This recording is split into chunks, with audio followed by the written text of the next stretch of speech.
And good afternoon a third time. My name is Bob Kill.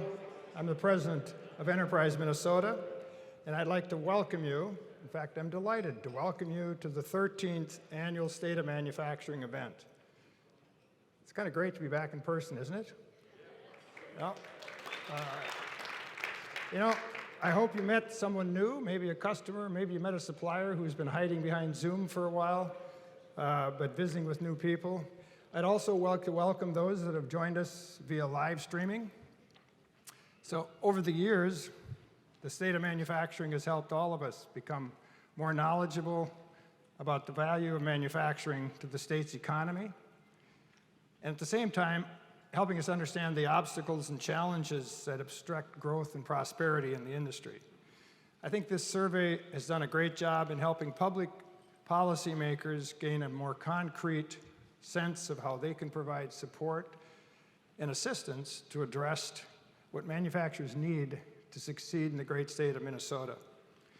Going forward, I think you'll find the survey findings will help these elected officials, both at the state and federal level, focus on policies and programs that help manufacturers remain the viable businesses, the community leaders, and the phenomenal employers of above wages of any other industry in 2022 and beyond. The State of Manufacturing survey, the focus groups and events are like none other. This year's version really illuminates how the COVID economy and the government's attempts to deal with it have affected a number of the manufacturers. The survey data and the 13 focus group interviews really work together well to find clarity in this rapidly changing environment of the last 18 to 20 months. Shortly, we'll hear from our nationally recognized pollster, Rob Autry, about the issues, opportunities, and challenges that Minnesota manufacturers are facing and will continue to face, as we can see by the many masks in this room. Rob has conducted that survey for 13 consecutive years, and since the beginning, it's attracted a wide variety of interested parties who are passionate about the value of manufacturing, as I said earlier. As you look around, you'll see that there are a number of different kinds of businesses. There's educators, who we rely on so much today to really educate the next generation of employees and maybe owners of the manufacturing companies that are in this room. We think about the economic development representatives who are working to identify opportunities to grow manufacturing in their city and in their region. And for those from our Minnesota's congressional delegation, thanks for joining us, and for their staff for being here. When Enterprise Minnesota orchestrates visits to manufacturers with our legislators, it seems like we are and they are always amazed at the innovative products that our manufacturers are producing that really are used by all of us day in and day out, and the kind of great jobs and careers that they're creating for their communities and for their legislative district. There's not an industry other than manufacturing that can say that it creates almost 2 jobs in supporting industries for every job generated internally. And if we might take a minute, there's over 100 manufacturers in this room and about 15 to 20 online in the streaming. And I'd ask you to just take a second to think about the commitment to the great businesses, how they care for their people, how they want to stay in their communities, and how working tirelessly to build and make the products and goods that this country runs on. Let's take a second to give them a well-deserved round of applause.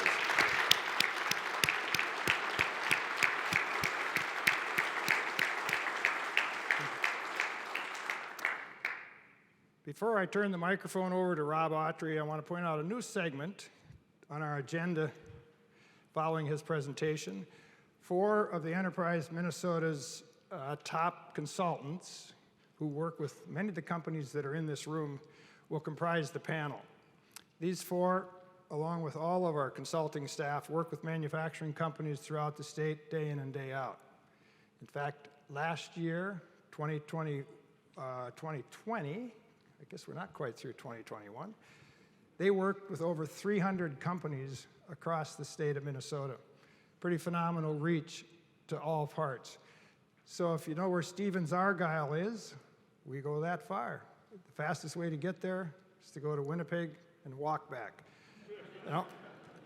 But before we turn it over, you know, they really help focus on helping people increase productivity, improve efficiencies, enhance the personnel, which we all know is a great challenge of today, and create and implement strategies to grow profitably. And I think you're going to see they have unmatched insights as they are inside manufacturing companies every day of the year. We could not conduct this state of manufacturing without our sponsoring partners. They're integral to the nexus of bringing our state's community together. And I'd like to thank the platinum sponsors. These are the industry-specific sponsors. Bremer Bank, the bank for manufacturers. FMJ, Fafinski, Mark & Johnson law firm. Granite Partners, been with us for a number of years. Minnesota Employment and Economic Development, which is better known as DEED. Olson Thielen, consultants and accountants. Production, risk management, insurance and HR consulting, and Widseth, architects and engineers. So let's give all those a great round of applause as the sponsors.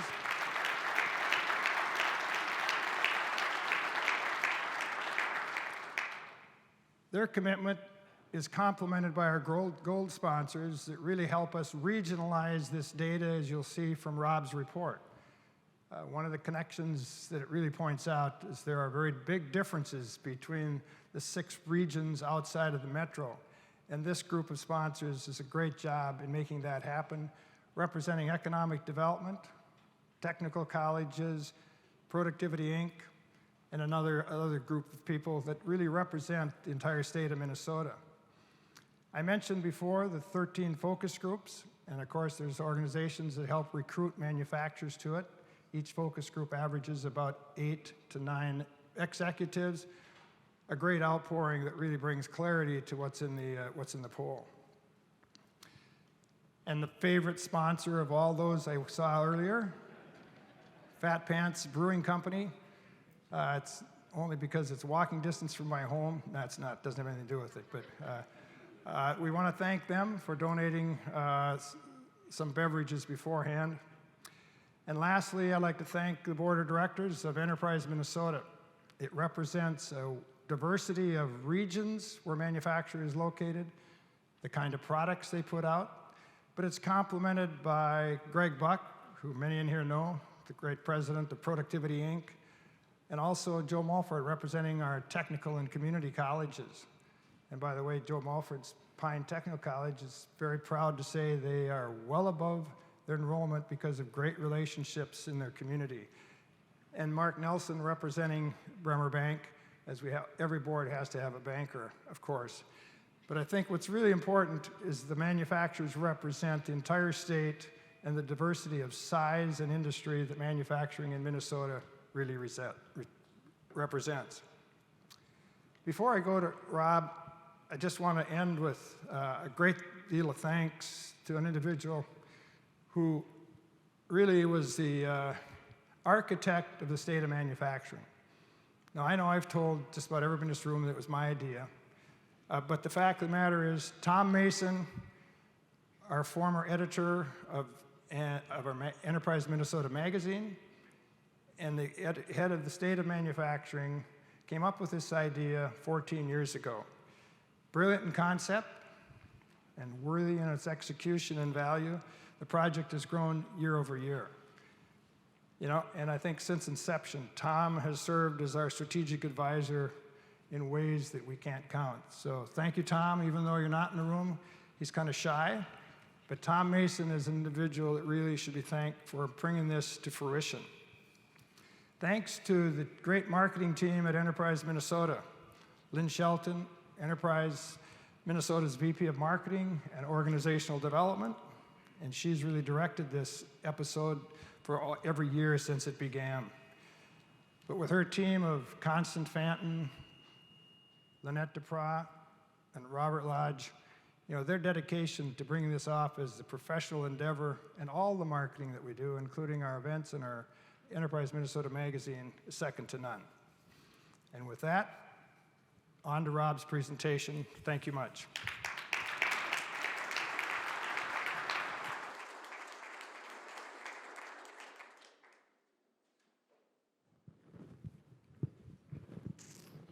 Good afternoon, everybody. Thank you again for joining us. And as I've said for the previous 13 years, it's an honor to be with you. What we're going to go over today, which is pretty much what we've done over the last 13 years, is a statewide survey among 400 manufacturing executives. We learned pretty distinctly this year that manufacturers are pretty busy.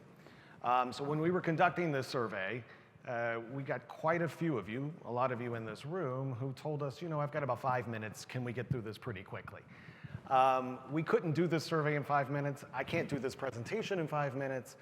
But I do want to say thank you to all of you who did participate, because this is about a 25-minute survey. And I think you'll see it allows us to go really deep in some issues and to get a really broad sense of the issues facing manufacturers and the industry. So a big thank you again to everybody who participated. Let's talk a little bit about the survey here. In addition to the 400 interviews we did with manufacturers statewide, we have also, I believe for about the last 10 years, did some oversample interviews in each of the 6 Minnesota Initiative Foundation regions. We did 50 interviews in each of these to complement the statewide. And the reason we've done this is just to give a sense of more regional flavor to this data. So you'll see a couple points in this presentation where we break this out. And I think this is one of the unique aspects of this. All told, we did close to 538 interviews over a 4-day period. As we get into the key findings, if you may recall, the last time we got together, which was virtually, was exactly a year ago today, or around a year ago today. And I said then, this is the most dramatic data I think we've seen in the 12 years at that point for the survey. I think I'm on pretty safe ground to say this is probably the most fascinating data that we've seen in the 13 years that we've done this. And at least from my perspective as a researcher going through it, it's the most fun I've had going through this data. So let's dive in. Let's look at it. We'll start with the broader picture, the sort of view from 30,000 feet, if you will. We asked this question, and we've asked it for every single one of the 13 surveys we've done. Thinking about the upcoming year, do you anticipate it to be in a year of an economic expansion, a flat economy, or a recession? Now, we've seen some rebounding over the last year, clearly. If you go back to where we were 12 months ago, we had 40% who believed we were in a flat economy in 2020, 36% who believed we were heading in a recession, and 20% believed we were expanding economically. Those numbers have changed, and this year we found only 18%, and I should put that in air quotes, believe we're heading into a recession, 35% believe we're in a year of economic expansion, and a plurality, 44%, believe we're in a flat economy. Now, while these numbers have rebounded, and certainly that percent who believe we're heading in a recession is down about 18 points, it is still historically high. And one of the great things about this data set is we have 13 years of data to compare this to. And in doing so, you have to go all the way back to January of 2010, if you take last year out of the equation, all the way back to January of 2010 to see a recession number that high. So it's not insignificant. And certainly, when you look at the data pre-pandemic, in March of 2019, we only had 5% who believed we were in a year of economic recession. Also, you can see while that economic expansion number has rebounded, it's up 15 points from a year ago, it's well below where we were pre-pandemic, right? We were at 49% in 2019. We were at 64%, the high water mark in 2018. So the numbers have gotten better, but they're not as good as where we were pre-pandemic. If you look at the business climate, There's also a little bit of concern here among manufacturers. When we ask them, compared to 5 years ago, do you think the business climate in Minnesota has gotten better, gotten worse, or stayed about the same? 20% of manufacturers say, compared to where we were 5 years ago, the business climate in the state has gotten better, so about 1 out of every 5. 32% believe it's roughly the same, but a plurality, a near majority, 46%, believe the business climate in Minnesota has gotten worse in the last 5 years. And over the 5 years that we've been asking this survey, that is by far the highest level we've seen. In fact, it's 11 points higher than it was a year ago. We're going to unpack this a little bit, and there's some clear reasons why I think manufacturers are saying this. But undoubtedly, Minnesota's gone through a lot over the last year and a half and 2 years, as the country as a whole has too, to a certain degree. But you'll see in a second, COVID clearly has a significant impact on why manufacturers are saying that. In fact, when we ask them specifically what impact does COVID-19 has it had on the state's economy and business climate, today, the numbers are almost identical to where they were 12 months ago. Let's start at the bottom of this chart here. Only 6% of manufacturers believe COVID-19 has had a minor or no impact at all on the state's economy and the business climate. 94% today say it's had an impact, either major or modest. Compared to where we were a year ago, it was at 92%. If you look at the major impact numbers, they're actually 2 points higher now than they were a year ago. What's interesting about this data, in addition to the fact that the numbers have been pretty consistent, is we started to see some separation between smaller revenue manufacturers and larger revenue manufacturers. This table here looks at some of the key kind of breaks that we look at when we talk to manufacturers. So we've got those companies in the metro area versus those in greater Minnesota. And when you look, and this is the percent who say it's had a major impact on the state's economy and business climate, we didn't see much difference by region. So manufacturers in the Twin Cities versus those outside, not much difference in terms of the percentage who say it was having a major impact. But if you look at the ones we've highlighted here, those with less than $1 million in revenue, a year ago, 70% said it was having a major impact, very much in line with those companies who make over $5 million in revenue a year, which was 68. But the numbers have actually gotten higher for the smaller revenue firms, have gone up to 78, 8-point increase, while the numbers have dropped with the higher revenue firms. And now you have this significant gap between those who make less than $1 million and those who make $5 million plus.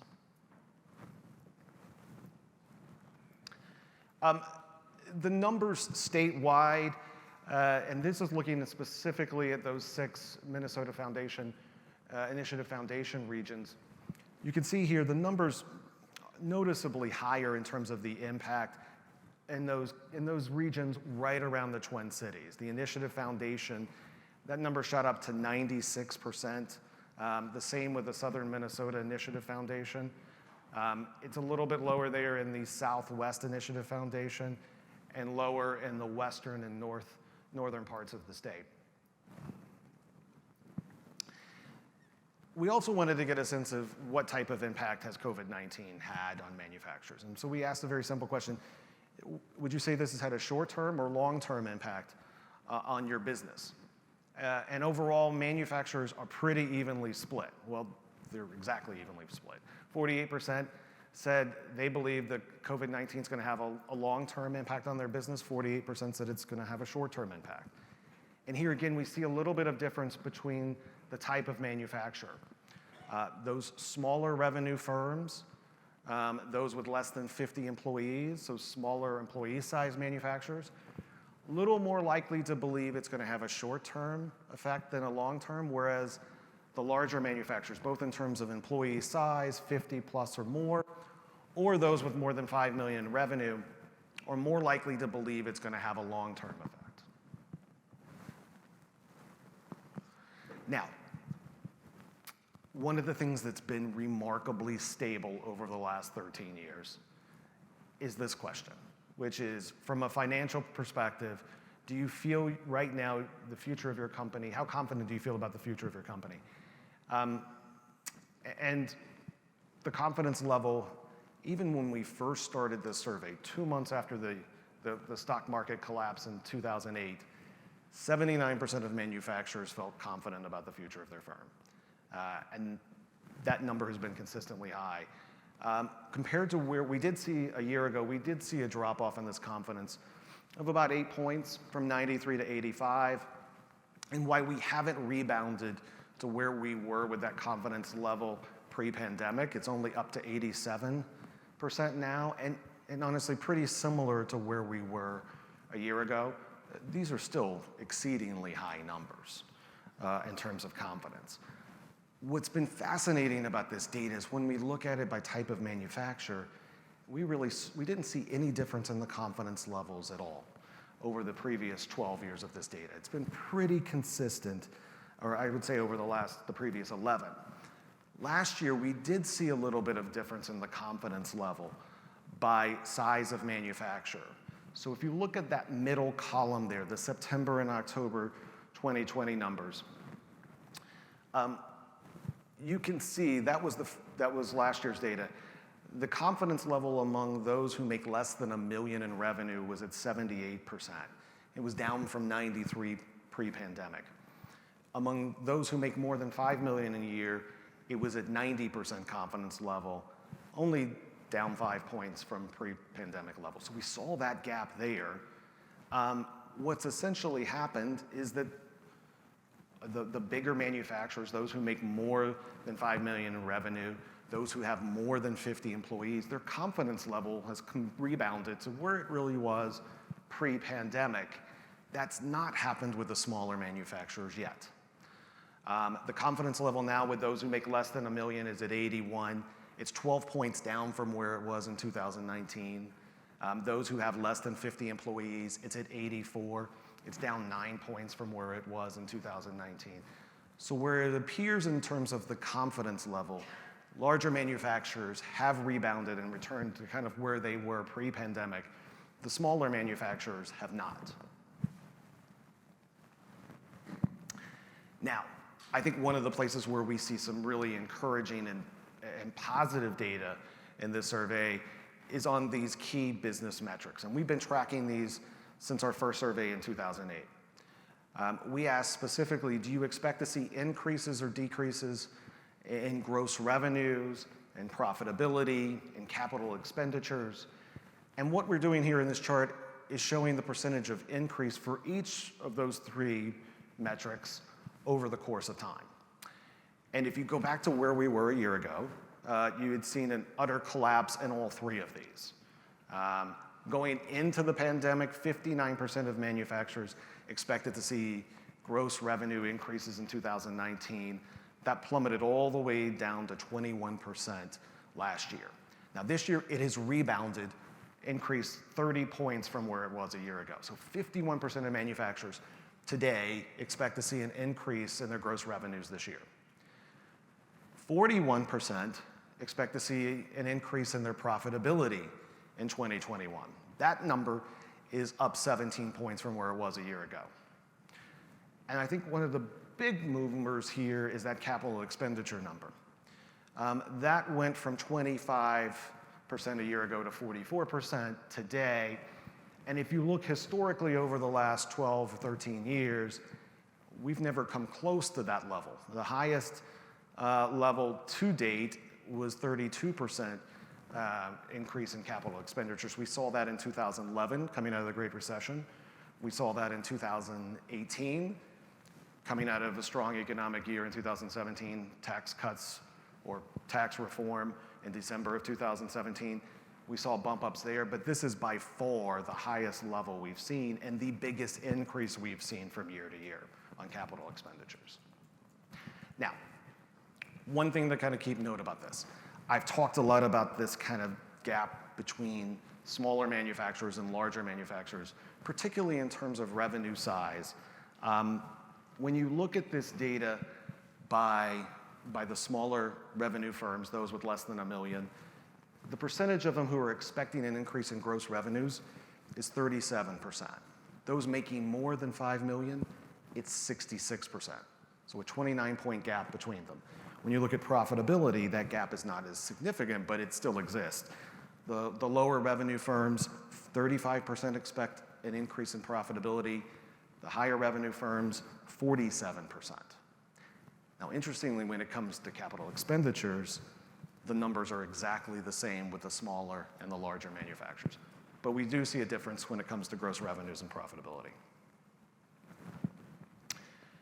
And one of the things, moving kind of to some specific issues facing manufacturers, we've been asking this again since 2008, where we give manufacturers a list of different issues and we ask them to rate each one, how concerned are they from the perspective of their own company. And we ask them to rate it on a 1 to 10 scale, where 10 means they're extremely concerned about it, 1 means they're not at all concerned. And we've been focusing on the 8, 9, and 10, so those who are pretty concerned or very concerned about these issues. And that's the data you see here. This is a rank ordering of the issues we tested this year. And at the top of the list, supply chain. 67% said they are very concerned about supply chain issues. It is the top issue in terms of the concerns. It's also the first time we've asked this, so we don't have any historical data to see where this was in previous years, unlike some of these other issues. But not far behind, attracting qualified workers. 61% of manufacturers said they were very concerned about this issue. And in fact, those number 2 through number 5 are sort of workforce-related issues, right? A cost of healthcare coverage at 50%, retaining qualified workers at 49%, cost of employee salaries and benefits at 46% of manufacturers say they're very concerned about these issues. You clearly start to see the 2 issues that are sort of shaping the hearts and minds and the budgets for a lot of manufacturers, which is supply chain and workforce issues. Compared to where we were a year ago, if you look on the far right-hand side, is essentially the difference, the change that we've seen over the last 12 months. So attracting qualified workers is 24 points higher today than it was a year ago as a concern. Retaining qualified workers, a 13-point increase in that level of concern over the last year. Cost of employee salaries and benefits, plus 22. Federal government programs resulting from the pandemic, that's up 12 points. In fact, there were only 2 issues where we did not see an increase. The cost of health care coverage, which stayed the same from where it was last year, and cybersecurity, which is the next to the bottom there. That's actually the only issue that dropped in concern level among manufacturers, down 5 points from where it was a year ago. I mention that because we're going to come back to that issue. But I think this is fascinating to look at sort of the long-term trends here, particularly when it comes to attracting qualified workers. And we've seen this issue sort of build over the years, and we've seen moments where it really increased in importance or concern. Coming out of the Great Recession in 2011, 2012, we saw this issue jump from a teens issue to 31%. It was been pretty steady from 12 to 2017, a bump up in 2018 after tax reform passed. It dropped 10 points last year as global uncertainty and economic uncertainty became a very big issue a year ago. But the increase is dramatic this year. It went from 36% of a concern to 61%. And at the same time, healthcare costs has largely been the same since 2016. We saw the number go up after Obamacare passed in 2010 a little bit here, some uncertainty we saw in 2011 with how that was going to impact the industry. But it's been a slow, gradual decline there, a pickup a little bit, but the number is holding steady at 50, exactly where it was a year ago. In terms of the key concerns for those initiative foundation regions, a lot of them are the same. In fact, if you look at the top 2, they're either supply chain or workforce-related issues. The supply chain issues tend to be more important or tend to be a higher concern outside the metro area. In particular, if you look in the Northwest Minnesota Foundation region, supply chain issues hit 75. It's 67% statewide. It's 75% there, so it's 8 points higher there. It's also 8 points higher in the Southwest Initiative Foundation region. It's less of a concern in Southern Minnesota Initiative Foundation. It's down to 57%. And then the West Central region, or West Central Initiative region, thought that was interesting. Attracting qualified workers comes in as the top issue there at 73%. So a little bit of regional difference here.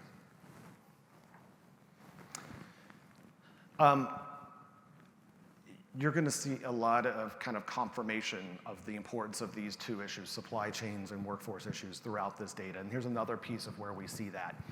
We asked manufacturers, what are the one or two biggest challenges your company is facing that might negatively impact future growth?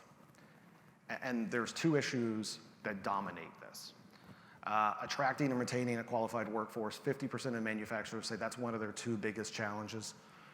And increasing cost of materials for their products, 48% mention that. Inflation, about 1 out of every 5, not insignificant, at 19%. Cost of wages at 16%. But the two big ones are workforce and supply chain. And like we saw with the top concerns, we've seen some pretty interesting shifts in opinions, particularly over the last year. I'm going to take you on the far right-hand side here. This is the cost of health insurance as a challenge impacting companies' ability to grow. This data had been pretty consistent. It bumped up in 2015 a little bit, but it had been pretty consistent since we started asking this in 2014. Even last year, it was pretty consistent, but the drop-off is pretty dramatic. It's dropped all the way down to 9%.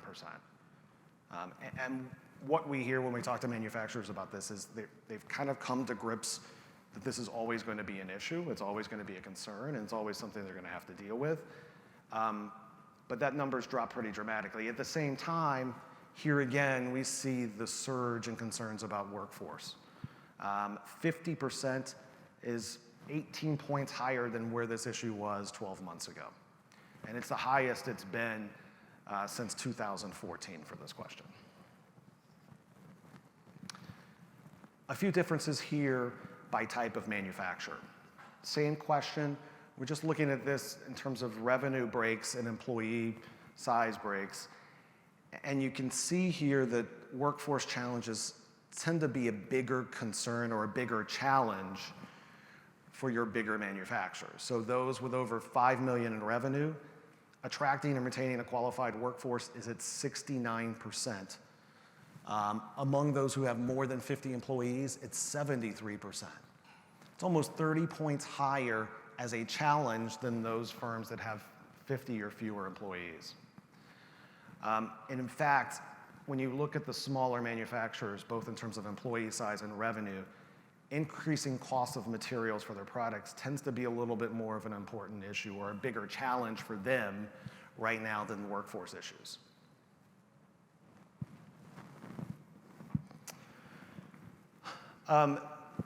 We also asked kind of similar question, but what would you say are the 2 or 3 most important drivers of your company's future growth?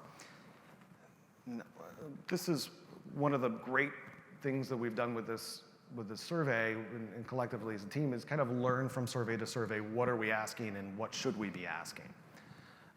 Last year, when we asked this question, we did not mention hiring new employees. And so a year ago, the top thing that manufacturers told us, so they said the most important driver was new customers. 59% said that. We added it in this year, and it's the top driver at 50%. New customers has dropped, as I mentioned, it was 59 a year ago. It's still obviously very important at 38%. But a lot of the difference here in this question has come from those who said new customers a year ago are now saying hiring new employees now. Because you can see the other issues there didn't really change over the last year. They're very similar to where they were, in many cases identical to where they were a year ago. So we wanted to get a sense of how many manufacturers currently have positions that are open and hiring. And we found that 62% of manufacturers told us they are currently hiring for open positions. 62%. 38% said they are not. And we're going to look at the differences here in a little bit. On the right-hand side here, though, we then asked them, overall, how difficult do you think it is to attract qualified candidates to manufacturers like you? 55% of manufacturers said it was very difficult to attract qualified candidates to their company. Another 32% said it was somewhat difficult. So 87% of all manufacturers said it was difficult to attract qualified candidates to companies like them. Only 11% said it was not difficult or not very difficult. When you look at these numbers among the companies that are hiring, so among those 62% that have positions open and are hiring, that difficulty level goes to 97%. But what's interesting is even among the 38% of manufacturers who aren't hiring right now, 72% of them say it's difficult to find qualified workers. So even if they're not hiring, they clearly recognize that this is a challenging issue.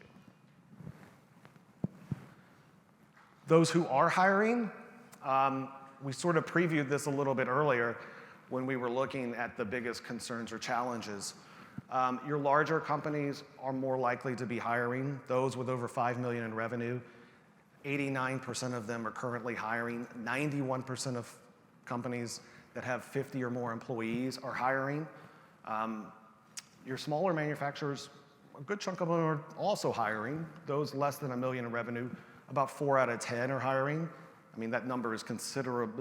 It's less than half of the larger revenue firms, but it's still not an insignificant number. Those with 50 or fewer employees, 55% are also hiring.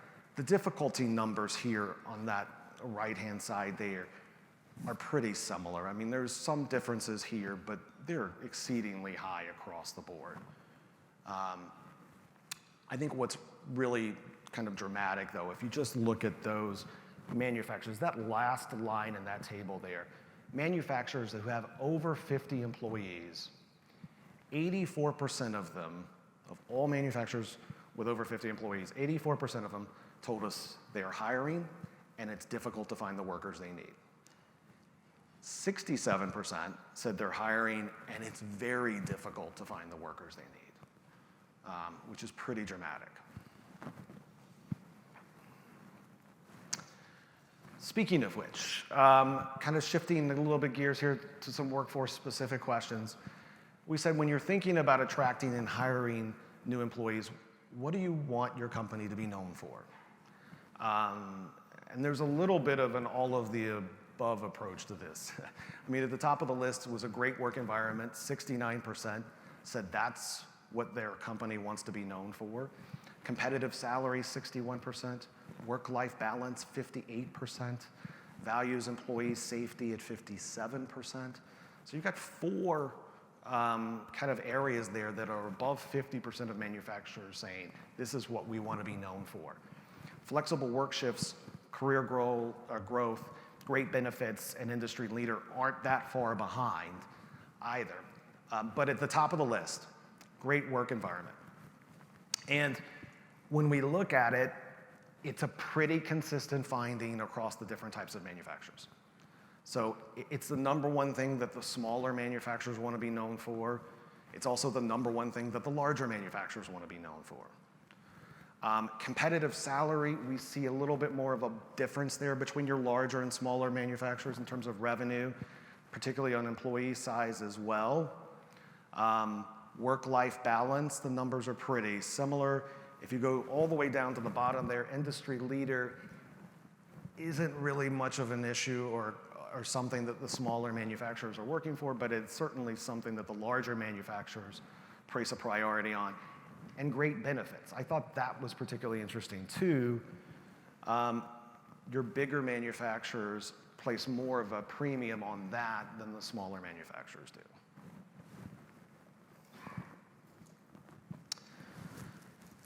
I mentioned earlier that the one issue that we saw a decline in concern on from where we were a year ago was cybersecurity. We actually asked 2 questions on that in this particular survey, not knowing that was going to be the data. But on the left-hand side here, we asked manufacturers, has your company been hacked or experienced a data breach of some kind? And 84% of manufacturers said they have not.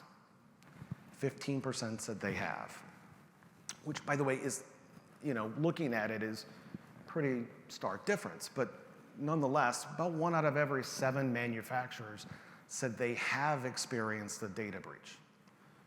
And as Bob loves to remind me, there are 8,300 manufacturers in the state of Minnesota. Quick math, that amounts to roughly 1,200 manufacturers if you do the math, those who have experienced a data breach or a hack of some kind. So to put it in that context in the 1 out of 7, that's not an insignificant number. But the vast majority have not, and the confidence they have is pretty high. So the second question there on the right, we asked, how confident are you that your company is secure from hacking, data breaches, and other technological threats?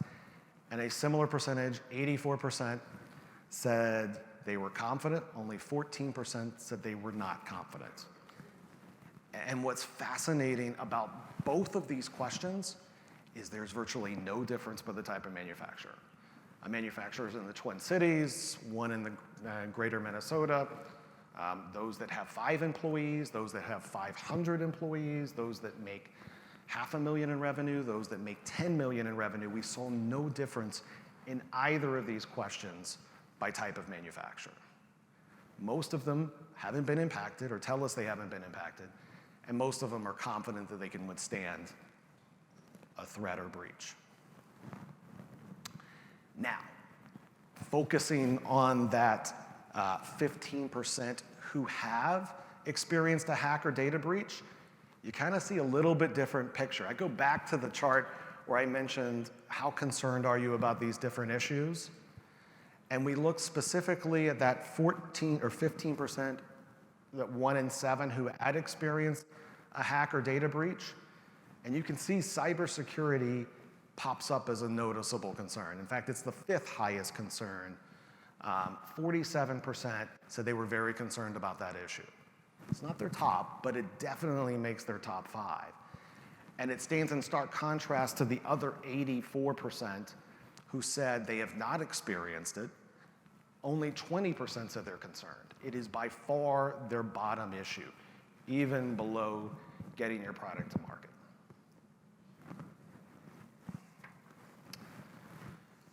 Succession plan. Does your company have one? We saw these numbers dip over the last year. In fact, we've seen them dip over since 2017 when we first asked this question. 43% of manufacturers tell us their company has a succession plan. 50% said they do not. 6% said they're not quite sure. It's a whole nother focus group topic we could probably do.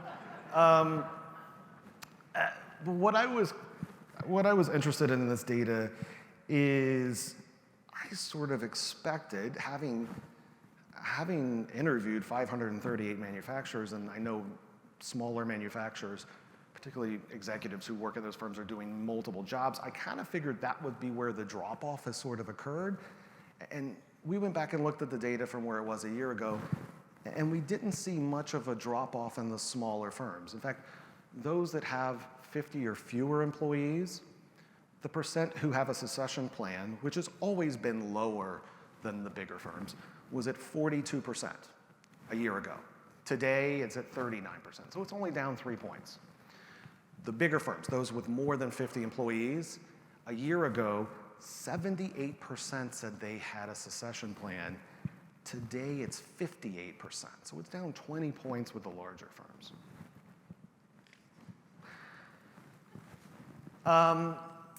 Does your company have a formal strategic plan for profitable growth?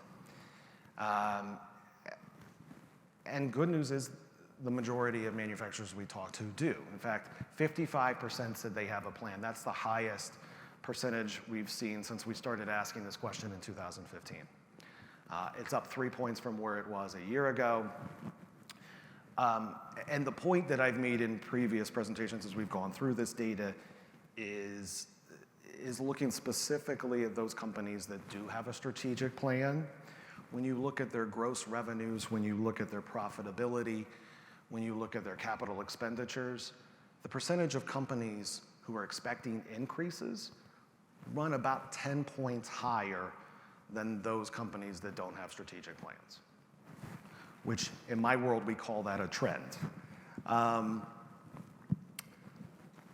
And it's interesting, and not only are they more likely to expect increases in gross profitability or gross revenues and profitability and capital expenditures, they're also equally pessimistic about the economy. So it's not as if they're more confident or they're more optimistic about the economy. They're just as pessimistic as those that don't have a plan. They're just more confident in the financial future of their firms.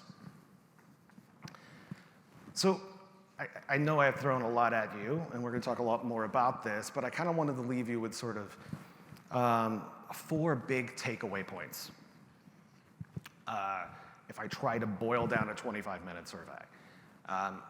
Clearly, COVID-19 has had a significant impact on manufacturers. You probably didn't need a survey to tell you that, but the survey data clearly tells us that. And in fact, I'd argue that the impact that the manufacturers are feeling now from COVID-19 is just as significant, and in some cases, particularly the smaller manufacturers, more significant now than where it was a year ago. I think clearly the pandemic has shone a light on some key issues. Some of them have been building up in concerns over the last few years, but it certainly intensified attention around 2 of them: supply chains and workforce challenges. In addition to that, while confidence hasn't returned to where we were pre-pandemic, it's not to say that manufacturers are that less confident about the future of their firms. It's a pretty confident group of folks. We have seen some more optimistic data in the survey on the key business metrics in terms of gross revenues, profitabilities, and capital expenditures. All of those have rebounded. And in the case of capital expenditures, there were more who expect increases this year than in any of the 13 years that we've been doing this project. And then finally, an issue that I think we should keep an eye on, and the data is, I think, pretty fascinating. This is cybersecurity. It's the only concern that dropped in. It's the only issue that dropped in concern from a year ago, and it's also an issue where most manufacturers feel pretty confident that they can withstand, which stands, I think, in stark contrast to what I thought as a non-manufacturer and as a researcher, having seen this issue pop up much higher on the concerns for most Americans. So, with that, I'll turn it back over to you, Bob. Thank you.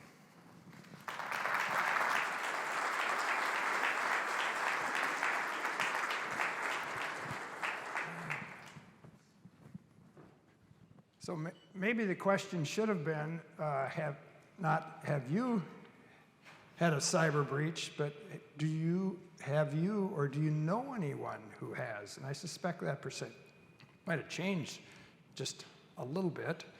I'm going to ask the panel to come forward, starting with Keith Gadditz. Keith is a business growth consultant, lives in Brainerd, joined us in 2018. And his expertise is ISO 9001, aerospace, or AS 9100, and also 13485 med device. He's had a lot of experience as a quality manager and continuous improvement manager at Nortec and also at Minnesota Rubber and Plastics. And his certifications are Six Sigma, and he's a certified lead auditor. Steve Harstead joined us in 2016, and he's worked with a number of firms in this with his expertise in strategic planning, revenue growth, and also in peer counsel.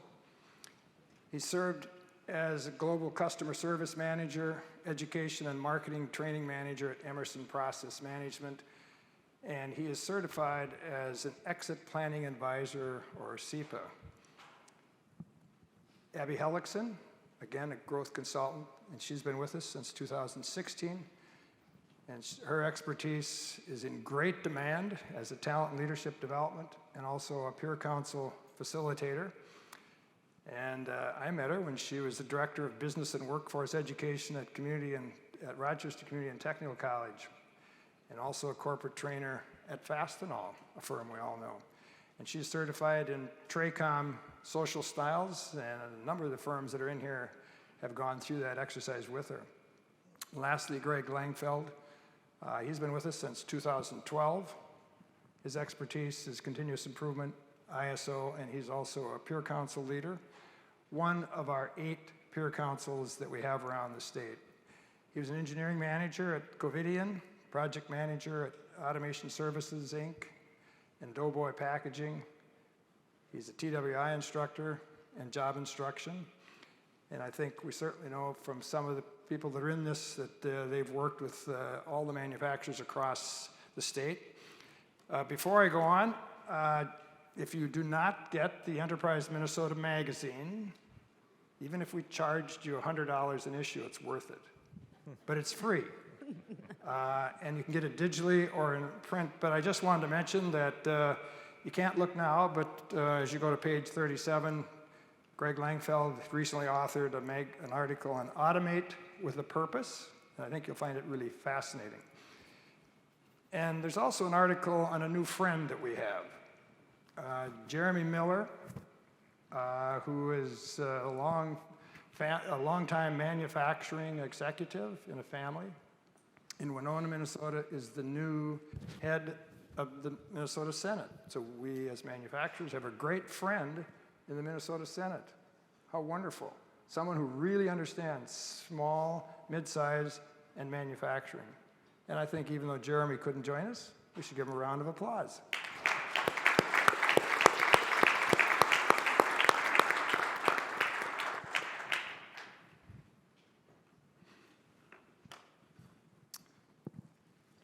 So with this illustrious panel, I feel like I'm a little overwhelmed, but you know, to me the survey was about business disruptions, whether it's COVID, we all talk about, whether it was supply chain, unexpected surge in demand, workforce, cyber, which we touched on, or manufacturers were essential throughout the pandemic. They didn't get a chance to shut down and regroup. They had to be on the ball almost from day one.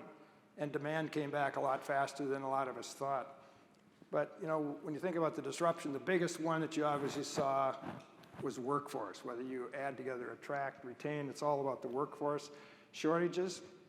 So I'd like to start with Abby and look kind of at a higher level perspective about this major challenge, because she's so close, and what's impacting clients and your thoughts on how clients are navigating this. Great, thanks, Bob. Welcome, everyone. So when I think about workforce shortages, one of the things that really sticks out is this isn't a short-term issue. This is a long-term. So we really have to, there we go. We really have to think about that long-term view. And to do that, we have to think holistically about the different areas of our business and how all of that can support our organizational efforts towards attracting and retaining our employees.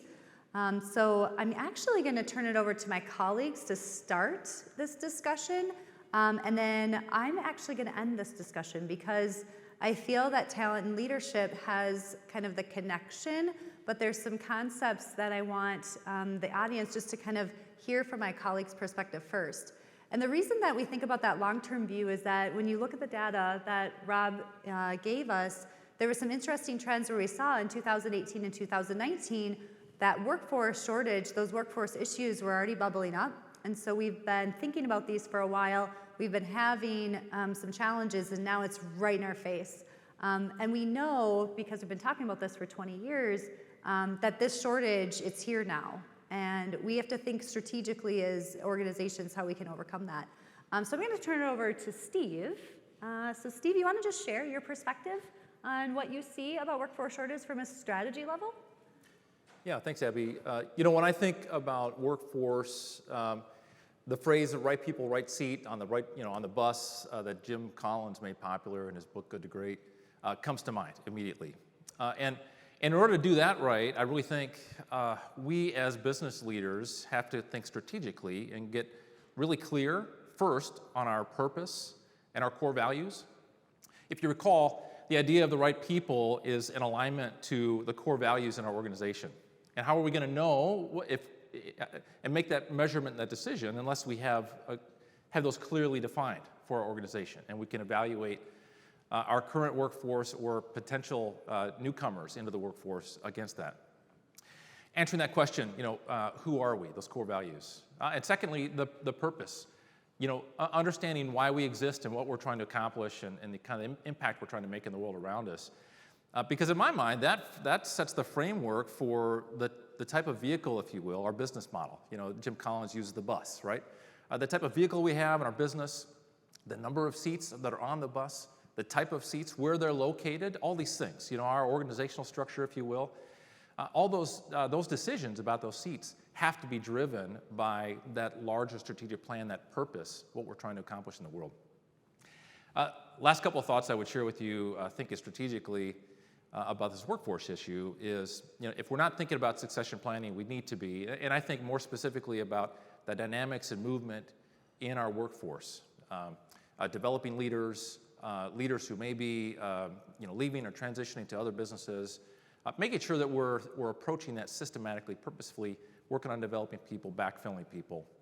Going back to the data in the slides, I'm not surprised by the increase, the uptick in the expectations of capital expenditures. It seems to me that from a strategic standpoint, in addition to maybe some business owners, business leaders thinking about some ways to mitigate their increased taxes that they might be expecting coming soon, but also it could be a strategy to help offset the gap that they have in workforce. Let's fill that with some type of technology and make investments that way. I suspect that might be a good lead in, Greg, to what you might be thinking about around this workforce issue. Sure. Thanks, Steve. Good afternoon, everyone. I'm going to tie into the data that Steve just mentioned and Rob reported, which was CapEx. And thinking about technology and maybe how automation is being used with the workforce shortage, it's a natural solution for many manufacturers, and it has some challenges out there also. And so the first thing that comes to mind is if I were to pick out a few of you in the audience and say, when you think of the word automation, what do you think about? And some of you might say a robot, some of you might say ERP system, some of you might pick something else.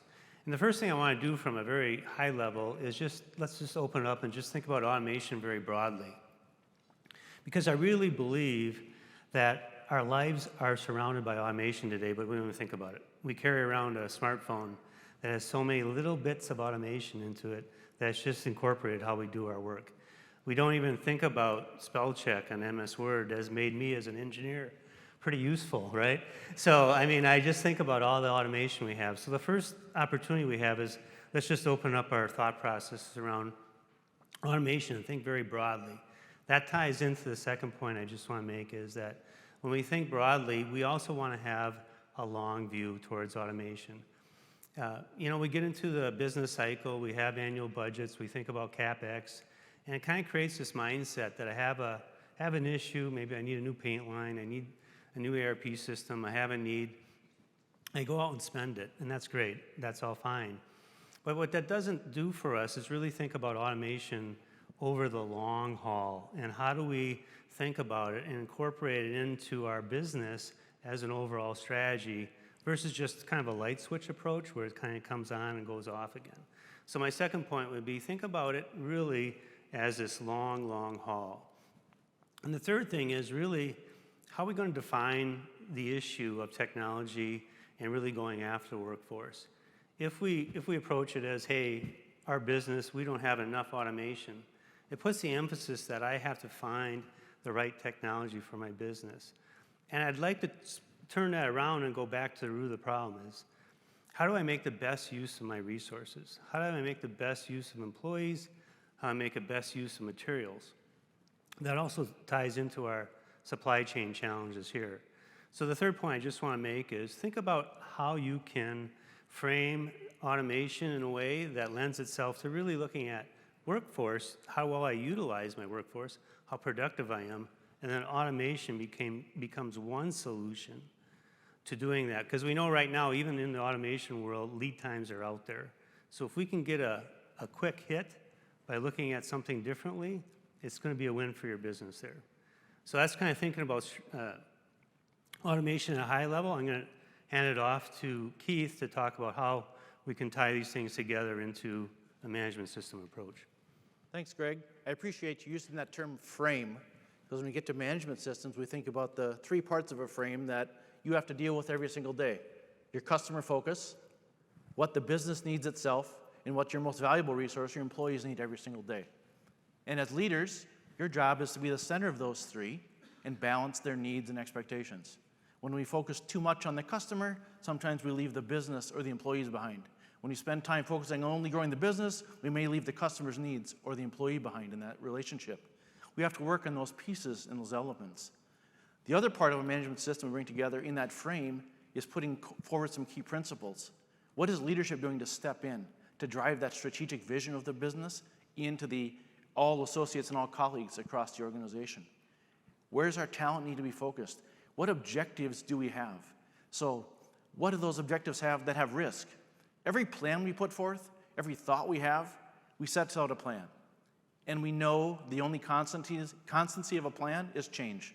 It's going to happen. We may encounter a roadblock, we may encounter a delay, we may have to reset the plan and take a different direction. But at the end of the day, our plan is still our plan. We have somewhere we want to get to, somewhere we want to get to as a vision, a goal, a strategy. We want to bring our business with through improvement and automation. We want to bring our people with through attracting the talent that's going to make us strong. And we're going to grow with our customers that are going to bring forth the business and solutions we want to provide in the marketplace. But focusing on our most strongest people, I'll focus back on what Abby will give for us today. Thanks, Keith. So back to talent, right, and leadership development. And when I think about strategy and I think about continuous improvement or automation, think about the balance of the 3, customer, business, employee. The core to that, there we go. The core to that, it has to do with that talent strategy. And so one of the things to really make sure is that you have a talent strategy in your organization, and it's short-term and long-term. So we want to think about, what are my short-term needs? And what do I need to be able to fill those? But then we have to think long-term, and that long-term strategy has to do with taking into consideration what my colleagues talked about, and that's where is your CapEx? Where is your automation strategy going? Because we need to ensure that we have the skills and the talents in our employees to be able to support those initiatives and the strategic rollout so that you can be successful in the future and not caught off guard. In addition to that, when we talk about succession planning, I want you to really think about succession planning at every level of your business. A lot of times when we think about succession plan, we think about that higher level leader, right? Our C-suite, our ownership. But I really want you to start to dive down into your business and think about who your key players are, who are those key employees, what are the key skill sets that you have, and what's the succession for those team members? What does that look like? So that we can really start to fill the pipeline at all levels, so that you're prepared, you're not caught off guard. In addition to that, one of the things that I really have been seeing in my clients right now is a lot of work around skill development. And it looks different based off of the different organization, but I'm seeing a lot of work around in-house apprenticeship programs, in-house development programs, training programs that are really looking at skill levels and developing skill sets at different levels and formalizing career pathways. This is done from all levels, really focusing in on what that onboarding and orientation process looks like so that we can help bring our new employees in, and we bring them in well, and then once they're with us, then they have an idea of what that looks like in the organization, and we have that development structure there so that we can build and grow their skill sets. And when we do that, and that development or training structure is aligned with all of the different areas of your business, that's where you're going to have a competitive advantage in attracting and retaining your employees in that long term. So those are my thoughts on that long-term view. Bob, I'll turn it back over to you. So that was a great touch, but Steve, The survey, I think on one of the charts, 34 or something, said that 43% of the manufacturers have a succession plan, which was down, actually. And you talked also about some other elements of it, and the succession plan is all about people in many ways. Did that surprise you that it went down? Is it affected by the COVID, or what are your thoughts as a person who works with a lot of manufacturers around succession planning as part of their strategic plan? Thanks for asking that question, Bob. This is an area that I've got some particular interest and passion in, especially with recent credential I gained in exit planning. Here's an interesting thought, is that business owners, private business owners, especially small business owners, the majority of their wealth, their personal wealth, is tied up in the business, 75%-ish. And some who have planned well, they're ahead of the curve. But that means that at some point when they're trying to exit the business, they have to successfully make that transition, successfully succeed out, if you will, and have somebody succeed in behind them in order to harvest that wealth from the business. And it's not something that we can do overnight. I'm frankly, when I saw that data set, and Rob was reviewing with us today, and in fact, hearing the extra details about how smaller businesses, even a smaller percentage, have that succession plan versus larger businesses, it makes me scared. It makes me scared on behalf of our manufacturing clients. Because I think, much like Abby, when I think succession planning, I think broadly about all positions and all levels. But I think in that particular question, I think our clients, our manufacturers, when they are answering that, they're thinking about ownership transition. They're thinking about that top business leader transition. And if only 4 out of 10 of our business leaders have a plan, that means 6 out of 10 don't. It's not something that you can successfully accomplish overnight or in a couple of months or very quickly. It takes very deliberate, planned action to do it successfully in a win-win perspective, both for the exiting owner or leader and whoever's coming in behind. So I've been rambling a little bit on this, but I guess the point of the story is, if you're in a position where you're a business leader, business owner, and you're thinking about transitioning out of ownership sometime in the future, I would encourage you to start thinking about that deliberately, start planning now, sooner than later, because to do it really successfully is going to take you a minimum of 2 years, probably, and could be even longer. I'll leave it at that. So do you have any particular words to describe the 6% that didn't know if they had a succession plan? I want to ask you another question. How have you seen planning change the past 2 years? When I was a kid, which is back in the millennial, it was 5 years, 8 years. Then it seems like it was 3 years. Has it kind of gotten to be like it's almost a daily routine, Steve, that you have to plan, considering the challenge of workforce at the simultaneous? Yeah, I'm still a subscriber to some of that long range, like 10-ish year vision, recognizing that our world is so dynamic, it changes really fast. And so that if we set some markers out there at that 10-year spot, we know that it's not necessarily realistic. We don't expect 10 years from now to be at that mark. At the same time, having that landmark way off in the distance provides that North Star, if you will, to just keep us generally moving in the right direction where we want to head. And ultimately, what we need to do is translate that back into something more close and tangible. And I favor the 3-year mark, and then translating that down to 1 year. Ultimately, what we need to be doing is converting that further down also into 90-day intervals. That's where I think we could be more successful, and it's a pattern that I've seen increase and improve and be adopted by more and more manufacturers, businesses in general. There's something magical about that 90-day window, and we can really accomplish a lot of things, reset, and then go do it again 90 days later. So I'm going to stay with one of the other findings in this, I think it was slide 30, Abby, that you talked about if you were joining a company, great work environment, work-life balance was really key.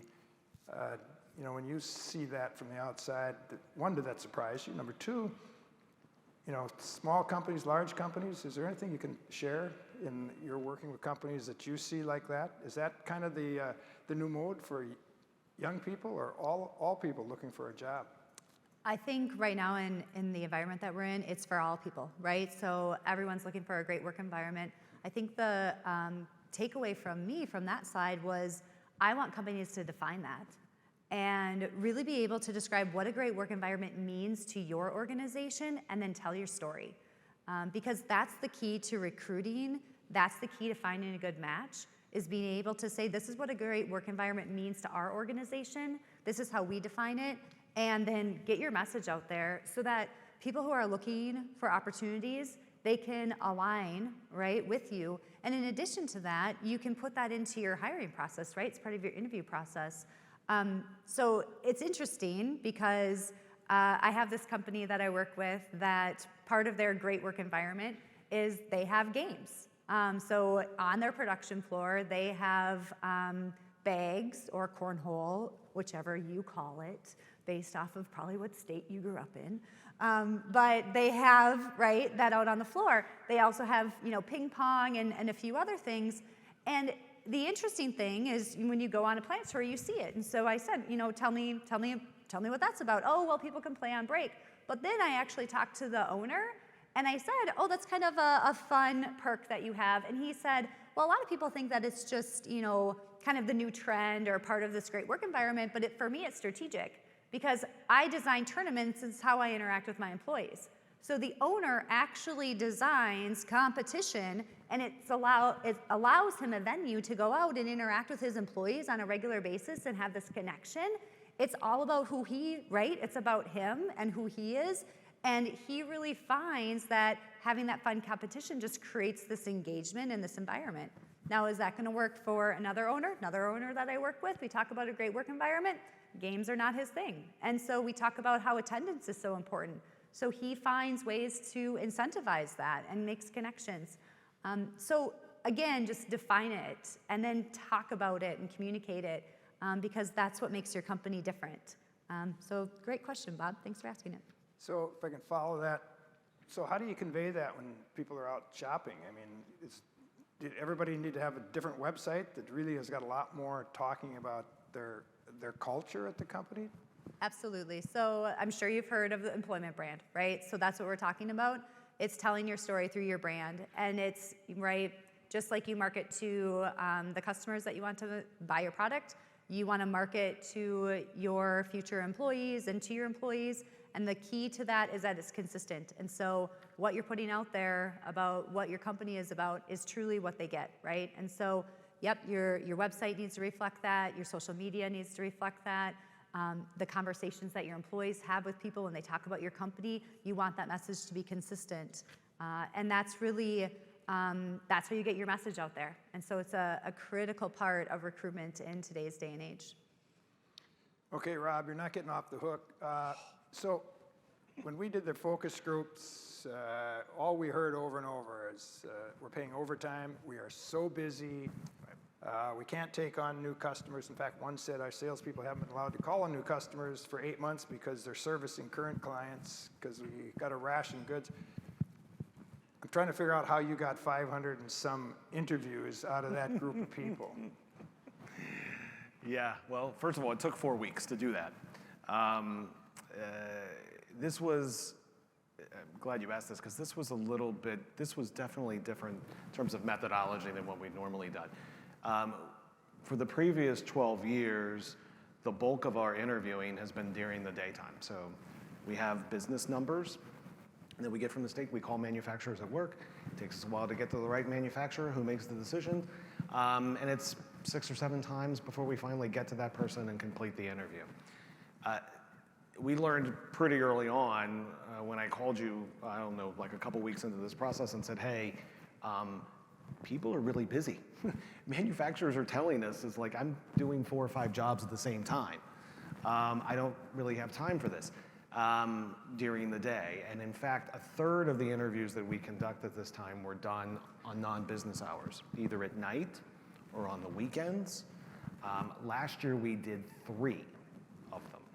So during that time frame. So we had to be like manufacturers. We had to adapt to the changing dynamics. But yeah, we had to reach them whenever they had free time, which is not a lot. manufacturers, I guess, do want to have their voice heard. Not all Minnesotans after all. So, Greg, you were talking about automation. It's a favorite topic of mine because, as you said, people most think of robots, and you know, we forget CNC machines, smartphones, ERP systems. But in the great article you penned, and they're all reading it right now, in the magazine, you talk a lot more about the planning for automation and the success of it. Could you dig a little deeper into that for us? Well, I think, I guess one of the takeaways, hopefully, is we have such a workforce shortage. We have supply chain issues. And so the question is, what can we do right away to help that? And that lends itself to thinking about automation. And to me, it all starts with commonality that I call the 3 Ps. And the first P is for process. And the second P is for process. And the third P is for process. So really, the foundation for thinking about automation is really to think about our processes. And the way I go about that is really to think of maybe at the 15,000-foot view and think about, let's just say, quality right now. I think manufacturers pride themselves on having great quality going to their customer. Unfortunately, though, the time it takes internally to get that good quality is often seen, measured, or noticed. Yet it consumes time, resources, labor, and material. So if we could go after that, that'd be a big win. So let's say we want to focus on quality, and we say, okay, maybe we're going to focus on from external customer to internal customer, and then see how that looks in terms of how well we service our internal customers. Delivery, quantity levels, quality levels, and so forth. Or it might be internal customer to external customer, or sorry, internal to internal customer. And that's really the first foundation of kind of looking at a process and just identifying those steps. Once you have that done, then you kind of layer it down and say, okay, let's go to my next P, which again, I'm going to focus on process. And then I'm going to apply some rules to it that just says, where should that step be done? Now I'm at a task level. Who should be doing it? Why do we do that task? And as you go through that analysis, you're going to see some things you can eliminate and some things you can simplify. So now I just add some layers to that now, and then I'm going to go one layer deeper. And I'm going to talk about how should we do that step. And this is why we first look at the process and kind of lay it open, and then we hold off on getting to the how, because we don't want to ever automate something that has waste built into it or has no value into it. So by going through this progression, you get to the final step, which is the how. Maybe that is really establishing a best practice that we'll write an instruction on, a work instruction. Maybe it is a semi-automated piece of equipment. It doesn't have to be full automation. It can be just automating a simple step, or we could look at all those tasks and buying a piece of equipment. So that how approach is really the final step to saying, how are we going to make sure we get good results out of the process? And it lends itself to thinking about automation and progressing to that point, which is why I believe every manufacturer has automation opportunities. We just have to see them within our processes. On my way up today, I was thinking about a road that I could now travel down to kind of explain this approach. And it was under construction all summer long, and I had to do a long detour.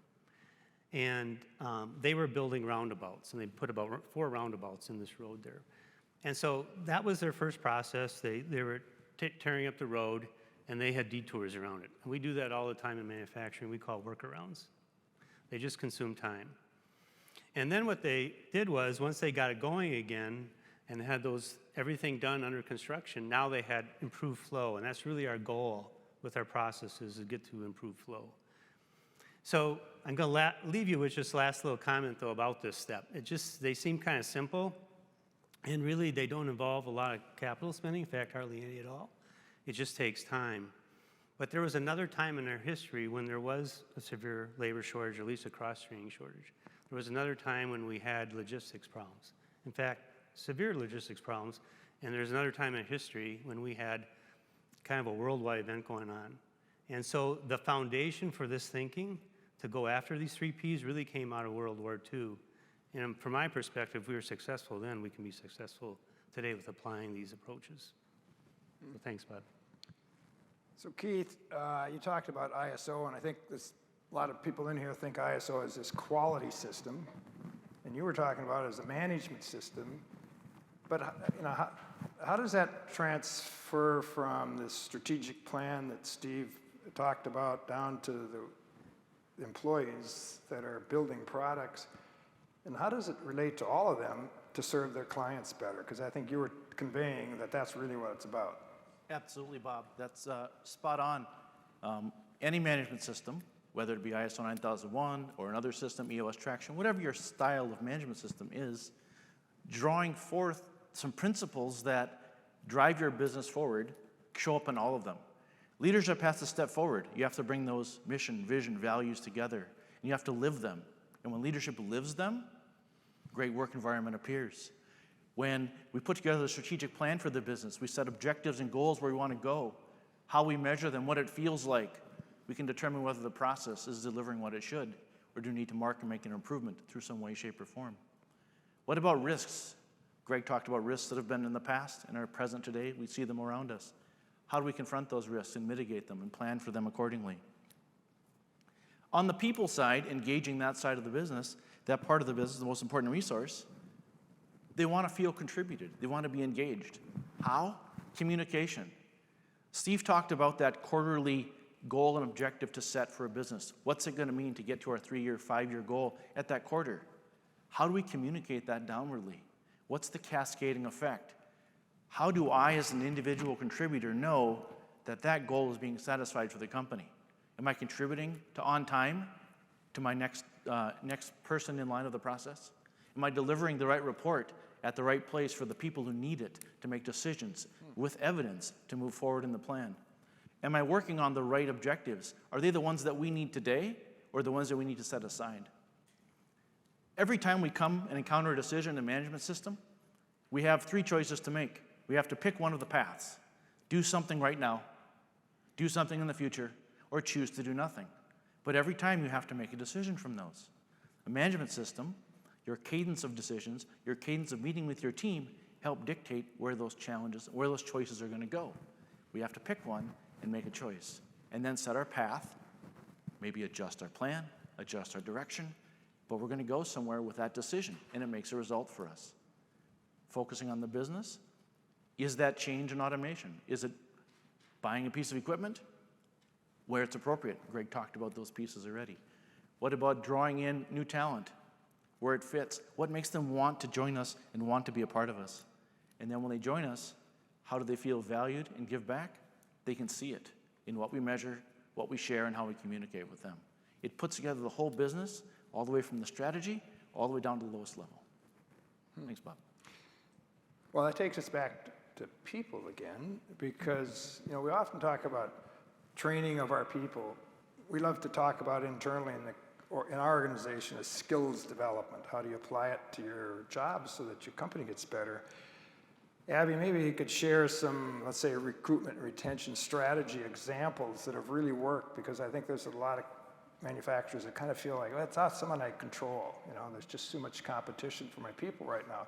How can they differentiate in what I would call the onboarding process, maybe? Great question, Bob. So I think one of the best ways to kind of give that example is just through telling a story of one of my clients. So I have a client who was struggling to hire and retain forklift drivers. And they weren't actually having a hard time attracting them, but they were having a hard time retaining them. So probably hired, let's just say 20, and we kept maybe 6. So we were concerned about that. And so we talked a little bit about, what's going on, why, what's the gap, what's happening. And what we really found out was they actually didn't need to hire a forklift driver. They needed to hire really good decision makers and then teach them how to be a forklift driver. And so what it really came down to is that the actual job itself was about the decision making that was happening by those material handlers on a regular basis.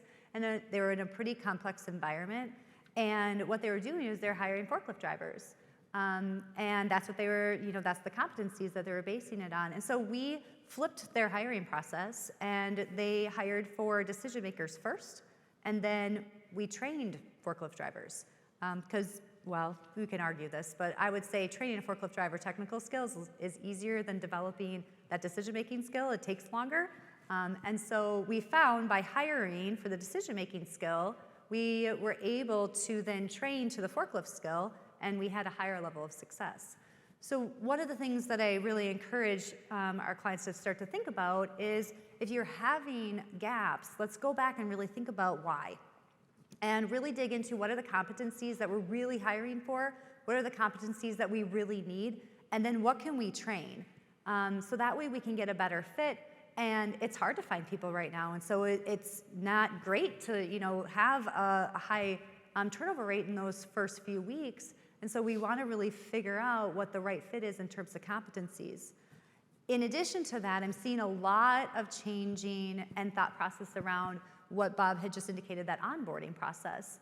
And one of the things that I'm seeing clients do is that they're taking a little bit more time to really be sure that employees know what the work environment's going to be like, what the work is. They're taking time to ensure that they're being connected to their leaders and to individuals within the organization so they have that connection immediately. And they're altering and just formalizing that in onboarding process more than they ever have before. And really, that creates the foundation, because when we look at attraction and we look at retention in organizations, it all comes down to employee engagement. And the base level of employee engagement, the foundation of employee engagement is basic needs. I know what's expected of me at work. And the more we can provide that to our new team members in their early days of employment with us, the higher the likelihood is that we're going to keep them. And also, the better we do about communicating what it means to work for us up front, the more likely we are going to have a good fit, and again, the more likely we can keep them. And so I'm really seeing a lot of movement in clients around that initial work. We call it the talent life cycle, right? So that immediate work in that talent life cycle, to really be sure that we're setting employees and team members up for success so they know what's expected, and then we can build off of the engagement from there. But a lot of training is about how you do a job. How do you teach decision making? Isn't it more about the why this is important? And that really should connect back to what Keith was talking about in the management system and strategic planning, if you do it right. Well, so that just leads us straight to the concept that I just think of as daily management, right? So I don't know if you want to talk about daily management, you want me to talk about daily management, right? Because I'm going into other areas here.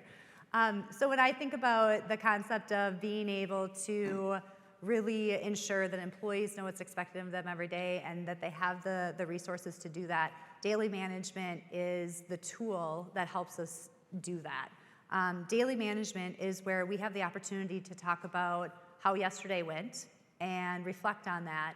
And then, this is my talent side coming out. For me, it's all about the opportunity of the day, where every single day, leaders have the opportunity to coach and develop their employees right there. And as a team, you can get better. And so what that does is that it gives you the opportunity on a daily basis to really ensure that employees know what's expected. Goes back to those measures that Keith had talked about. And then once we talk about those and they know what's expected, then let's talk about how we can get better at it and what we can do differently today to have a win. And when we do small coaching, we can start to train and develop in teachable bites. We can coach in that teachable bite. And that's really where we have small wins on a daily basis. It's how we kind of bridge into that bigger piece of success. And from my perspective, daily management is actually a foundation to employee engagement. I don't know, Keith, or go ahead, Bob. So I said earlier we're going to get back to business disruption, because that's where I started from. And supply chain was a huge disruption to top of the chart. So, Greg, I think you've done a lot of ISO, as has Keith, so maybe both of you have an answer around this. How could ISO potentially, or what can you do to try to do better supplier management? Because that is part of supply chain issues, along with maybe price increases, et cetera. But isn't a good succession plan, isn't a good strategy, and isn't good ISO really trying to reach into your suppliers as much as to your customers? So I will kind of split that up and handle one more from an operations point of view that ties into ISO, and let Keith kind of handle the supplier management side, if that's okay, Keith? Very good. So usually going to companies right now, it's interesting because you can tell who are your buyers.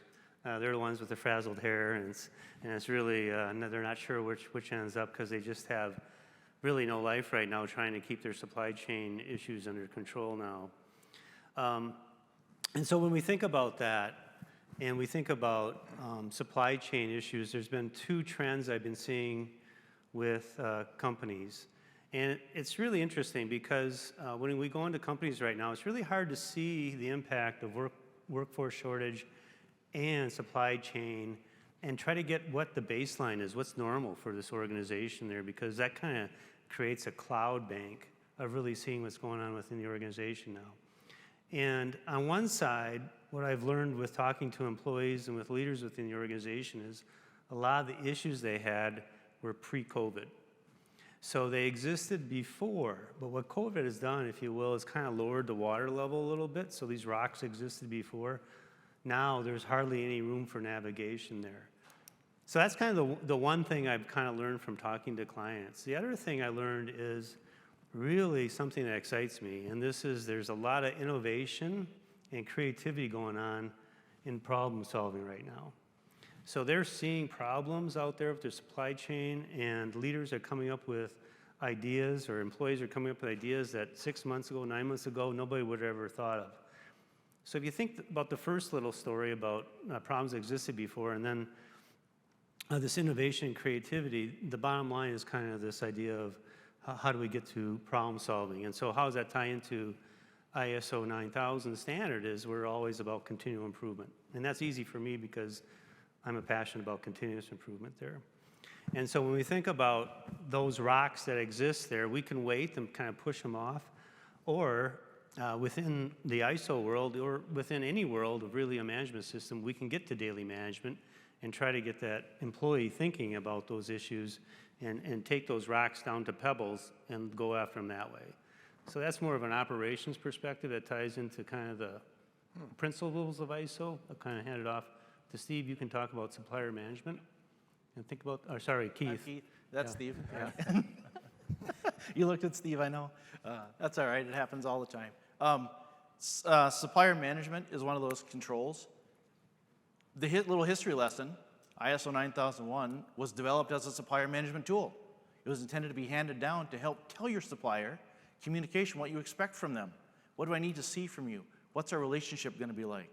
Initially, it was a push down telling me I need these to look like this, good parts that resemble these. It's moved into, this is what I expect of you. This is what I expect from your culture and our engagement, our relationship. What are we going to be partners together on this relationship? How are we going to interact and be together? How do we improve together? What do we need to talk about? What's bothering us? It's not simply about sending a purchase order and receiving ingredients. It's about a relationship, partnering and building up on those things. With the need to onshore, who are you picking as your replacement suppliers? What qualities do they have? Maybe they need to have a management system so you can be confident that they're going to deliver to your expectations. The other part about choosing how to work with your suppliers is when you're saying yes. And part of every management system is before saying yes to your customer, you need to know what your employees, your business, and your management team can deliver before saying yes. So we need to draw those parts of that frame together and say yes to our customer when we can deliver on those things. It's not a no, but it's we can in this relationship and communicate those. The same happens downstream with your supplier, bringing them together. So supplier engagement is going to feel a lot like employee engagement. How does it bring it together, and what do we expect to grow and have a culture of successes? So maybe, Steve, I'm thinking about what both Greg and Keith said about ISO as a management system. I mean, do you ever run into clients that all of a sudden they think they got a management system over here and a strategic plan over here that don't connect? And if that's the case, can you connect them? The short answer is absolutely yes. In fact, our colleague Keith has worked with several of our clients who have done just that, and they've had multiple systems in place and some strategic plan and ISO and EOS, and And he's done some fantastic work to, over time, figure out how to get them to collaborate so they're not interfering with one another. And maybe you want to talk a little bit more about that. It really comes down to your choices. What are we going to measure? How are we going to share the measures? And what are we going to connect on? How are we going to pick our cadence? Daily management feeds weekly leadership meetings, which feeds monthly goals and leadership talks, which feeds your quarterly objectives, which feeds your strategic plan. That cascading cadence links across the organization. That's the first zipper that we want to put together. Make sure that all those touch points at the levels drive us in the direction we want. Secondly, make the systems align. Greg, process, process, process. They're all connected. The order we receive at order entry becomes the inputs to purchasing. The material we receive at purchasing becomes the input to manufacturing. They're all interconnected. How they relate and how they translate and how we share that information becomes our management system goal. And they should fit together. They should be one business system. There shouldn't be standalone quality's job, leadership's job, associate's job. It's all one vision. It's all one mission. Let's work together. So Keith, you work with a lot of clients, and I still get to understand management review, regular cadence. Still not quite clear on how the communication gets, and so the question's either for Abby, communication gets to the people to make sure they understand why we've embraced this system and why it's bringing a benefit to me. Is that daily? Is it some additional skills development you have to go through? Abby's nodding, so you're off the hook. Okay, we'll let her go. I'll take it for you. So great question, Bob. So that's about the I'm going to use the P word, all right? So you're going to be proud of me because I'm going to use the process word. Communication process is a core to being able to run your business, and your management system creates the venue for that process. So what I think about is how do we drive that down and think overall, right? So leaders of organizations, you're sitting in this room with me, right? How many of you have ever had a time where what you want was not what you got? Yep, you're awake, you're listening. I got hands in the back. Look at that. All right, so that's what I want you to think about, is that your communication process increases the likelihood that what you want is what you're going to get. And so we have to think about what happens in between, and it's all about your business, your leaders' communication, and leaders' behaviors. And the management system structure actually creates the venue for communication. It starts with daily management. So your leads on the floor at that kind of that lowest level, right? They're having daily communication, and we call these daily huddles, right? Having that daily communication is the foundation of that. Then, just like he said, that drives the weekly huddle. So then the leadership team comes out to your production floor, and they're supporting those area leaders, right? And in doing that, what they're doing is that they're ensuring that the communication that's happening at the floor level is absolutely what they want. And so they're helping that area leader understand the connection to the overarching organization, and on a weekly basis, they're ensuring that that messaging, that communication process is solid and strong, and then it tiers up from there. And so when you think about that communication process, your management system is the structure that kind of keeps it going, and then the actions and the behaviors by the leaders at all levels pushes down and ensures that all levels of employees understand the connection to your strategy, mission, vision, values, understand your why. And really, the goal is to be able to communicate that why daily to your employees through those daily huddles and daily management. Can I just add or emphasize something about that? I want to share the word rhythm with you all, and that it becomes this really important concept in what Abby was talking about, Keith, and Greg as well. And the rhythm, the cadence of when that communication happens at all levels, and happening at a faster pace the further down we are in the organization on a daily basis, and supervisory manager weekly, monthly, leadership team, ownership team, quarterly and yearly. I like to, quick story, quick analogy, you all are familiar with the Bible, and King Solomon, the wisest man on earth, He became wise because he asked God for wisdom, as you guys are familiar with, Bible stories. But the framework when he asked was, I don't know how to go out and come in. And he was referring to his father David, who would go out and battle and come in, and had this rhythm of going out and coming in. And the rhythm of communication in our businesses is just like that. We come in, we gather together, our production employees on a daily basis to align, to talk about, to discuss issues, figure out a problem, set an action plan, recover from yesterday, et cetera. We do this at the weekly level, monthly, quarterly. We come in, we align, refresh, get geared up, everybody on the same page, and we go out and we execute. And at the end of that time frame, we come in and we do the same thing again, and we go out and come in and go out. And it becomes this powerful rhythm and structure in our organization that helps ensure that we succeed and perform and get what we want to get, the thing that we were thinking about. I'll just add one more thought to this connection of communication here, and think back to when COVID first started, March 2020 or whatever it was, when it really impacted your facility. And a lot of organizations really pulled together and increased communication. And I think the employees felt that in a very positive way because there was a lot of uncertainty going on. And you just have to ask yourself, has that gone away? Because I come from a thought process that everybody shows up every day to do the best they can. And so what's getting in their way? And so as a leadership team, as a communication process, it's so critical from my perspective to drive down what's important and what is important every day. And having that communication process going was really vital during COVID. But I think it still is just as valid today with supply chain issues ongoing and workforce shortages. So that'd be my connection to what was been said before. It's a great connection, and I think it's sometimes you think of strategic planning and your continuous improvement effort, your ISO, your talent, it's all kind of silos. And I think this discussion really pointed out how integrated it has to be to really drive a business to new growth.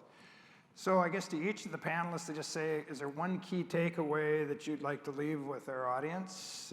I'll start with Greg. Just come down, work your way back to me. So I'm going to use my perspective from continuous improvement.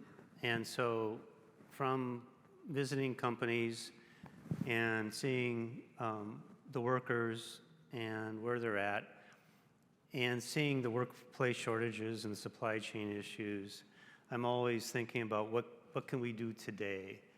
And I just see untapped potential within the employees today by focusing on processes and making sure that there's some skill development going on, just the integrated approach as we talked about. They understand the why so that they can become problem solvers at their level to help address some of these little things that would happen every day. And that goes back to really concentrating on what the customers value and thinking about how that employee adds value throughout the day and how can we increase that value and get away some of those things that just don't really just waste time every day. And I think there's opportunities out there. I see opportunities out there for manufacturers to think about that and to address it starting today. I think there's opportunities there. So I'll hand it off to Steve. Thanks, Greg. I think the big thing for me, I'm the strategy guy, right? I think about strategic planning and hey, do you have a plan?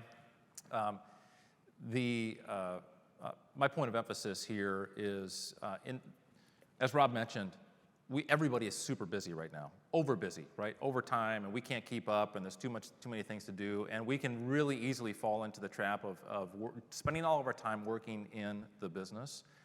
And I want to emphasize and just remind the importance of pulling back and working on the business and thinking big picture and setting up that strategy, whether it's down at the production level or larger for the whole business and 2-3 years out, and defining what that rhythm is and doing that. And if you're working on the business, what I would encourage you is if you're working on the business, if you're not doing it at all, do a little bit more. Right? If you're at 0%, start doing it 5%. That's 2 hours a week. If you're there, do it a little more than that. But set a regular rhythm for yourself to spend time with you and your leadership team working on the business. Abby. So when I think about the situations that you're in right now, and I think about the data and just kind of key takeaways, one of the big things for me is there's two takeaways that I have. Is one, know who you are as a business. So it goes back to that great work environment, define that.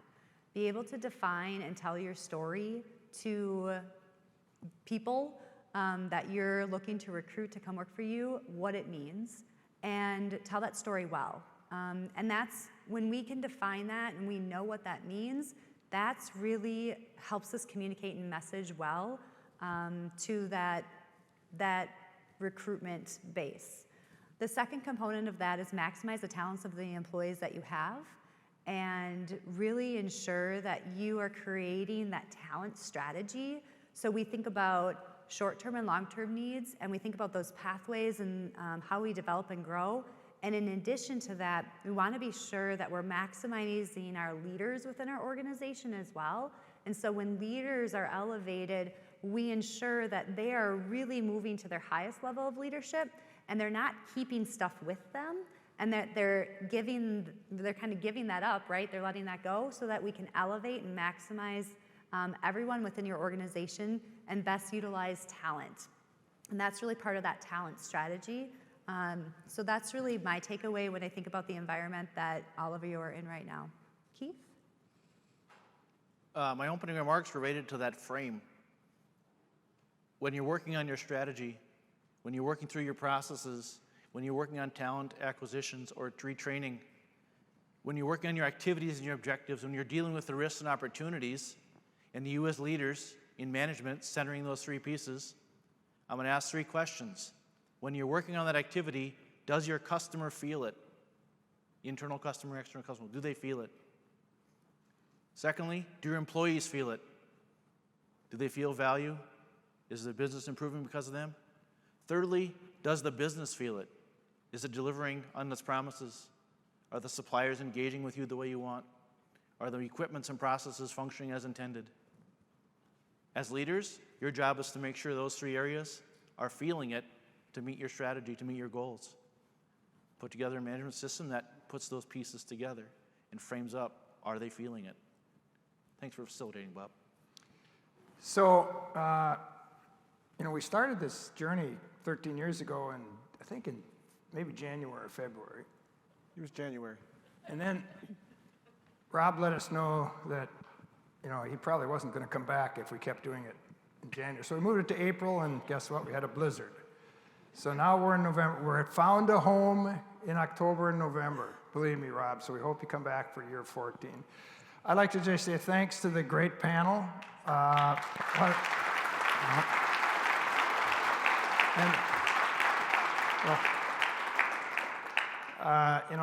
often say to people, I have the best job in Minnesota.